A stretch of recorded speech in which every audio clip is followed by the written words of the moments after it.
Hello, everybody. Welcome to a special bonus episode of Carl and Heather present the Behold Update.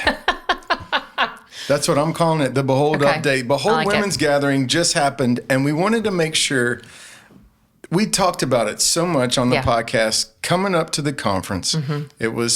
It just happened. We wanted to make sure we had a chance to update everybody on how that went. I know a lot of people prayed for us. I know a lot of people prayed for you.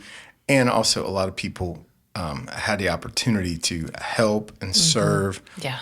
It was an unbelievable day. And as a marriage podcast, I want to model celebrating wins for your spouse and celebrating good things that happened in the life of your spouse. And like, babe, I saw you take a risk. I saw you jump out there, lead something, get other people to help, get involved, and create space for people to thrive. And I just want to say I'm proud of you. Thank you for doing it. It was a great conference. Thank you. Yeah. I appreciate that. Okay, so we had Behold Women's Gathering. How did it get started? Yeah. So several years ago, we had a friend invite everybody over for a supper club. And so we just started gathering with a group of couples, 5 couples, and we gathered. And we ended up being, we clicked really well. We ended up being in the home of our friends, David and Eileen. Yes. Dear friends. And David said something, and I had been ruminating on some things in my own heart. The Lord had been stirring and moving in me. But David said something that night, and he said, I feel like the people around this table have certain gifts that they're bringing to the table. What if this was not just a supper club? Like, there's nothing wrong with that. That's awesome for a community. But what if it was more than a supper club? What if we pulled our gifts together? And he's not just talking about financial resources. Like, what if we pulled our gifts together and we did something with this? And then I said that night, well, I've been dreaming about something. Like, here's what I've been thinking about. There's not a conference in Nashville, in the Middle Tennessee area, that is not connected directly to a church. And I wonder what would happen if we just planned a day where women could gather together from all different generations, from all different denominations, with the sole purpose of beholding Jesus, of worshiping Jesus. And so we met, and we started, the girls and I, we all met, and then we started dreaming about what that would look like and all the specifics. Now, that same night, our friend April was there. And April Cushman, who is a great artist and a great musician and songwriter. Yep.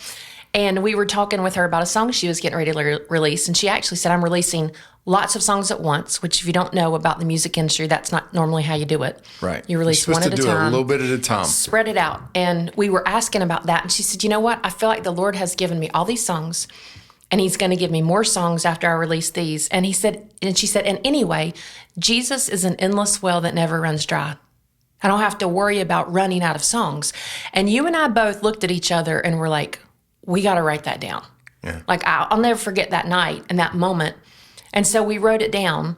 And so this year's theme, this was our second year for the conference. The first year was just behold, and what does that look like to behold Jesus? This year was behold the well. Yeah. And we took our theme from April's statement that Jesus is an endless well that never runs dry. I love how beautiful that is to say, I'm not worried about holding back a little bit. Right. I'm not worried about holding back these songs. I'm going to give all I have because I know that Jesus is an endless well that never runs dry. There's more where that came from. Right. We don't have to hold back our worship. We don't have to hold back on anything. Anything. Oh man, that was so cool. Yeah. So it was an amazing conference. Tell me in your view, like how it went this year. I'm just overwhelmed, like, at God's goodness in all the ways he provided. You mentioned the volunteers. Like, this is not a conference that happens on the shoulders of one person. It's a team of people. And of course, we have our core team, and those are like amazing ministry partners, and we link together. But then there are all these volunteers that came along and said, I'm going to serve the day of, and play different roles. Yeah. And it would have not happened without those volunteers. And we also had Spinsha Baker come in and lead worship from Texas. She's from Houston. We had Jenna and Zoe come in and lead worship, and they were incredible.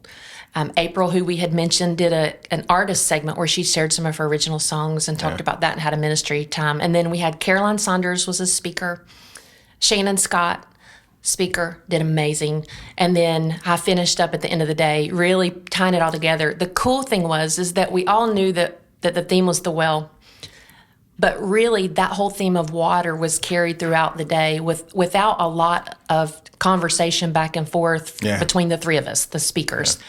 And it just seemed to be this theme that the Lord was weaving throughout the day of like, hey, draw them to the water, draw them to me, draw them to drink, and not just draw, which is what Shannon was talking about, drawing and drinking, like drawing from the well, but then drinking deeply. And then I was able to end the day with talking about just what Jesus offers the woman at the well in John 4. Okay, what are the three things that he offered her? So at the beginning, he offers her salvation. And they have so many differences. And without going into all of it, Jesus was a Jew. She is a Samaritan. The two do not mix. He crossed those barriers, political barriers. They came from different political sides of the tracks. And then he was a man. She was a woman. He was a Jewish man talking to a woman that he did not know. That was just unheard of. But he pressed in anyway. He leaned in. And he offered her living water. He offered her himself. She didn't quite understand it. But she said, hey, this living water that you're offering me, I want this. And so I think the first invitation in that passage is that he offered her salvation. And she said yes. Even though she didn't fully understand what that meant, we find that out later, she still said yes. And so that's the first step that we all have to take in our step with Christ. We have to say yes. We never fully understand it, but we just say yes, right? Yeah. And so then the second thing he did is he began the sanctification process in her. So he saved her and then he sanctified her. She was a woman that would have been talked about. She had some stuff going on. She had a lot of baggage. And don't we all, though? I mean, some of it looks like, I said this, like, some of it looks like Gucci, and some of it looks like it came from Walmart or Goodwill. Is Gucci like? Is that like a Gucci? What is that? The women listening will know what I'm talking about. Okay. It looks a little nicer and neater, and maybe more designer, but it's still baggage. And so she had a lot of baggage. She had been carrying the weight not only of sin but shame. Right. And so he kind of held up a mirror to that and let her know that she didn't have to stay that way, that doesn't have to define her. And I was able to share a little bit about my sister, Holly, who was adopted into our family when she was 14 years old. And the beautiful thing about Holly is that when you ask her about her story, she points to redemption. She points to salvation. She points to somebody who saved her. She doesn't point necessarily to like the shame or the wounds or anything that she carries with her because of what happened to her. And so she's a victor, not a victim. And she points people to Jesus with her story. And I think the woman did that too. Jesus offered the woman sanctification. And really, that's just a way of saying, I want to cleanse you. I want you to look more like me. And I'm going to gently help you do that. So he drew her into that sanctification process. And she said yes to it. She was open to it. And then the third thing that he offered her, so he saved her, he sanctified her. And then the third thing is that he sent her. And the cool thing about that passage is at the very end, I think it's verse 39, that it says, and many people in that town believed because of the woman. Yeah. Now, this is a woman who had a bad reputation, and she had a choice to say, I'm going to keep this to myself. I'm going to recoil in shame and just sit in my pain of all the things that I've done and that have been done to me, or I'm going to share it. I'm going to let this message be sent out.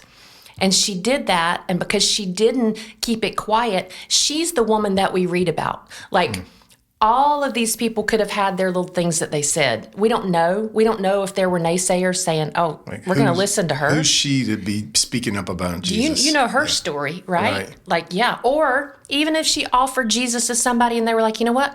No thanks. Yeah. Thank you for offering. No thanks. She didn't care about any of that. But we read about her. We don't read about them. We read about her because God uses the faithful. He saves us. He sanctifies us. He sends us. But he uses us because we say yes. Not because of anything we bring to the table. She didn't have really a lot to bring to the table.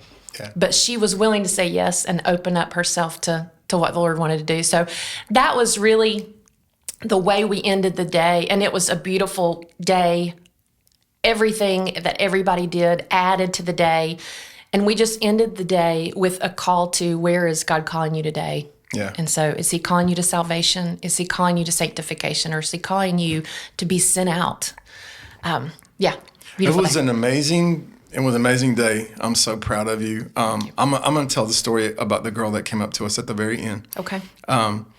Which, if you're listening, you were at Behold, and you have a moment that you're out there and you're thinking that this happened to me at Behold, we would love to hear. Yeah. It's hi@carlandheather.com. You can comment on Facebook, Instagram, any of those places. But we would love to hear what God did in you if you were able to be at the conference and you're listening to the podcast. But at the end of the conference, this girl, Heather, came up to me with this girl, and I was leading the band. So me and some buddies of mine were the band for Behold. You were awesome. Oh, thank you very much. guys did so good. I mean, I'm glad you brought it up. No, I just loved doing that, and so I led the band, me and my buddies, and Heather brought this girl, young girl, up to us. You know, she's an adult person, you know, lady, and she begins to tell the story about how she had a really hard week, unbelievably hard week. Some of the hardest spiritual battle, she characterized it as some of the hardest spiritual battle that she had fought. And she said she saw the flyer for Behold at the coffee shop where she works. And she was in a spiritual fight, and she said she felt the Lord say, go to this conference, sign up, buy a ticket. Yeah. And she heard the phrase, follow the water. Yeah. The Follow Lord the water. said, follow the water. And she didn't know that she was going to hear all about the living water when she got there. Yeah. But then at the end of the thing, she came up. She was talking to me and you, and she said, it's been one of the hardest weeks of my life. I've been in a battle. I've had some terrible thoughts about myself. And it's obvious that she was under a spiritual attack. Yep. And she said, but I remembered these songs that I sang when I was invited to a summer camp when I was 13. And she said, I don't remember what happened at the camp, but I remember the songs, and I have always used those songs to worship my way through dark places. And I was singing them as recently as a few days ago. Yeah. And then she looks at us and she said, you guys were the worship leaders at that camp 20 years ago. 20 years ago. And she said, thank you for serving the Lord. Yeah. And I had no idea that you would be here today. I had no idea what was going on. And I walk in here, but I remembered you guys Yeah. from the camp when I was a little girl. Yeah. And now God has used this to open my eyes to let me know that he's speaking. So that encouraged me and you so much to just try and be faithful. And I can't even imagine, I can't remember what was going on in our lives Right. back then. All I know is that we showed up to lead worship at that camp. Right. Yep. And then the Lord will not be mocked, though. Yeah. God will not be made a fool of. And so for those of you out there just trying to be faithful, be faithful, because God will not be mocked. A person reaps what they sow. The Lord is faithful to take care of us, and he's faithful to bring a harvest for the things that we invest in his kingdom, especially. And it's 10, it's 100, it's 1,000-fold. And I just was such an encouraging story. And that would not have happened had you not said, yes, I want to start a women's conference.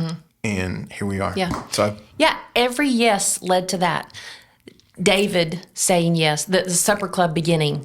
That initiation. David Pancake. Yeah. David Pancake then saying, hey, could this be something more? Right.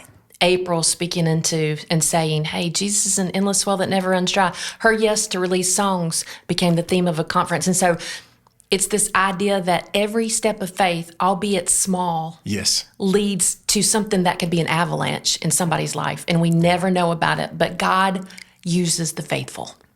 So next year, February 7th, 2026, Saturday, February 7th, 2026. You can register now. BeholdGathering.com. We would love to have you there. February 7th. Can February I 7th. be in the band again? You can be in the band. Okay, Yeah. great. Yes. All right. Thank you for listening to this Yeah. quick update. We love everybody. Please stay in touch with us. Let us know how we can pray for you. CarlAndHeather.com. Hi at CarlAndHeather.com is the email address. Yep. Follow us on social media. We love you. Together on purpose. Together on purpose.